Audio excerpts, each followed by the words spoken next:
Hey guys, welcome back to my channel. Perpetual here. If you're new, you are warmly welcome. And guys, thank you so much for joining me today. We are making jollof, salad, cocoa, the works. Let's get started. I'm gonna get started with a seasoning mix, and today I am using Scotch bonnet pepper, ginger, garlic, some Maggi seasoning, rosemary, and anise seeds. Typically, when I'm making a lot of food, I like to make a big batch of the seasoning and use it as I go. And if I have left over, I will also put some in the freezer, but today I'm not making a big batch. We have some friends visiting, and we also will have my niece and my nephew join us, so it'll be a big family. And so I like to keep the meals simple. I started the night before, so this is just me pouring the seasoning mix into my beef. I'm going to be making beef stew. And while that goes on, I am gonna get started on my chicken drumsticks. I'm using just drumsticks, and I cut the ends off because I do not like how it looks.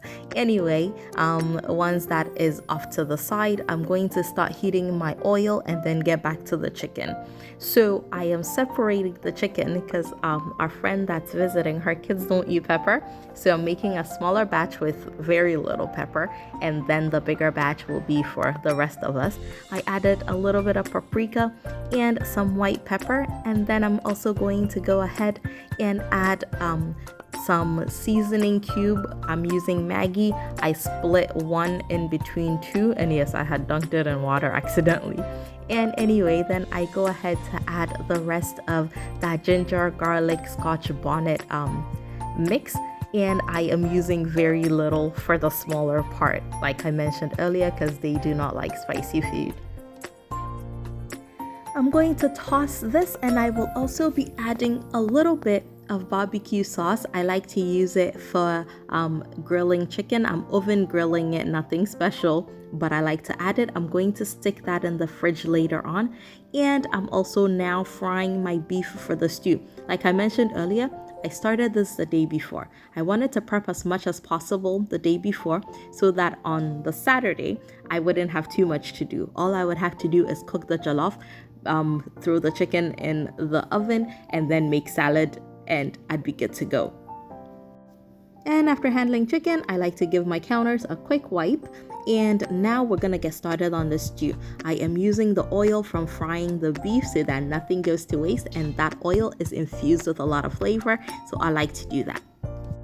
Next up, I am blending onions, Scotch bonnet pepper, and green bell peppers, and I am pouring that into my stew mix. So at this point, I only have the oil and the blended mix, and I'm blending another one with just onion and bell peppers. There is no Scotch bonnet pepper in this one, and that will be for the stew for the kids that don't like the pepper. Anyway, poured that in and added the rest to my main stew. And so because I'm making multiple things, there's a lot of multitasking going on and a lot of back and forth, but that is the best way to get as much done as possible. Now this pepper mix is going to cook for a good 10 minutes on medium heat. I really want it to cook down and develop the flavors really well because I'll be using it for jollof. I went ahead to add some tomato paste into the pepper mix, and again, I'll let that cook for another maybe 5 to 10 minutes. I'm doing the same thing for both stews. And then I went in with fresh tomatoes. I just blended it, and I'm splitting it between the two. Because I'm only making the non-pepper jollof for 2 kids, I'm not making a big portion. So the stew for it is not very much. Anyway, then I got the rest of the tomatoes into the other one as well. And then I am adding the beef stock. I'm adding very little to the no pepper because the stock has Scotch bonnet pepper in there as well. So it could be a little spicy. So I wanted to use very little, but I also wanted the flavors. And then when I had to add the fresh tomatoes, let that cook for about 30 minutes. And we were good to go. It was developing nicely. It smelled amazing. And because I'm using it for jollof, I'm going to let it cook down even more. And at this point, I'm going to start seasoning my stew. Just a few additions. I am keeping it simple, like I mentioned earlier. I just added about a quarter of a seasoning tablet to the small stew and about a teaspoon of curry powder.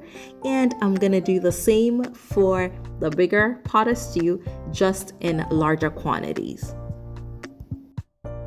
And then added a bit of salt as well. When I'm making jollof stew, I put a little bit more salt because you're going to be cooking the rice in it. And if you want to split the stew like I will be doing for the bigger one, keep the salt at like your regular stew level. And then when you're making the jollof, if need be, you can add more salt, because you can always add more, but you can't take out. After a few minutes, I went ahead to add the beef in there. I bought a tougher piece, like chunk of beef, so that I can keep it in the stew for as long as possible, and the stew looks amazing. Once the stew was done, I did a quick little clean on the stove and went to bed, and the next morning we were at it again. I am just preheating the oven, put a little bit of oil on the baking sheet, and I am putting the chicken from the night before that I stuck in the fridge. I'm putting that onto the tray. I'm going to go ahead and add the extra seasoning onto the chicken, and I'm going to toss it in the oven and then get started on my jollof.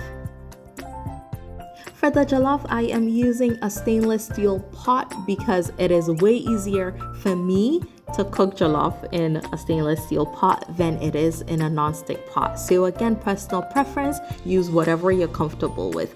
This first one is the no pepper jollof. I am only making 2 cups. Again, it's for 2 little kids. And then the main one, guys, I think I did 12 cups of rice, and it was enough, but we managed to clear all of that in one day. Yeah, I made about 12 cups. So when I'm making jollof, the amount of water I use is half of the number of cups of rice. So let me say that again. I use half the amount of water to rice. So if I'm doing 10 cups of rice, I'm going to do roughly 5 cups of water. Sometimes even less. It also depends on the rice that you're using, so pay attention to it. For this rice, I am using peacock rice, and we do like our jollof slightly softer, so I used 5 cups. While that's going on, I had to remember to check up on the chicken so that it does not burn. I also added parchment paper to my pots of jollof to trap the steam. And guys, don't be like me when you're making jollof. Take a napkin to open the pot. So, periodically stir the jollof. At some point, I realized that I was getting out of time, like I was running out of time. So I decided to split the bigger pot of jollof because it was not cooking fast enough for me. So I took out another stainless steel pot and started cooking it in that as well. So I just split it. And then I went ahead to also put in the smaller piece of chicken, the one that has no spice. Now, this part, I wanted to show it slowly. See how you can see the tiny grains of rice that are not fully cooked? Whatever you do, do not add more water at this point when you're making jollof. Just allow the steam to cook it. Do not listen to that voice in your head. I beg you, don't do it. Your jollof will turn out terribly if you do. Let the steam do the work. Your jollof will cook perfectly. I did not add any water, additional water that is, and look at this. It worked out perfectly. Now that that is done, I am making a quick pepper sauce. I'm using bell pepper, scotch bonnet pepper, and garlic in a little bit of seasoning tablet.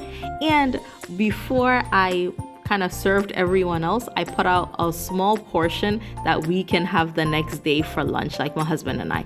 I ended up eating it all, but that was the intention. And then I quickly put my salad together. The salad was really simple, just lettuce, onions, tomatoes, some bow tie pasta, and hard-boiled eggs. And for the chicken, the one for the kids, I added more barbecue sauce, just rubbed on it. And then what I'm doing for ours, the bigger portion, I put some of the pepper sauce that I made. I put some aside. My kids like to eat the pepper sauce with their jollof. And then for the rest, I added some barbecue sauce to it and brushed it onto the chicken so that we get a sweet and spicy kick to it. It is a great combination. If you have not tried it, go ahead and try it and you will love it.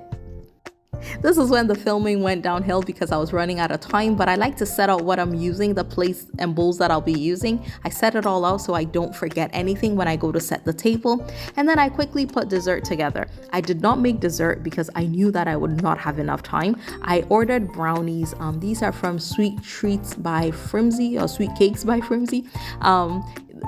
Amazing brownies and blondies, and served it with ice cream. I took it out, placed it on the plate to allow it to thaw because I ordered it the day before.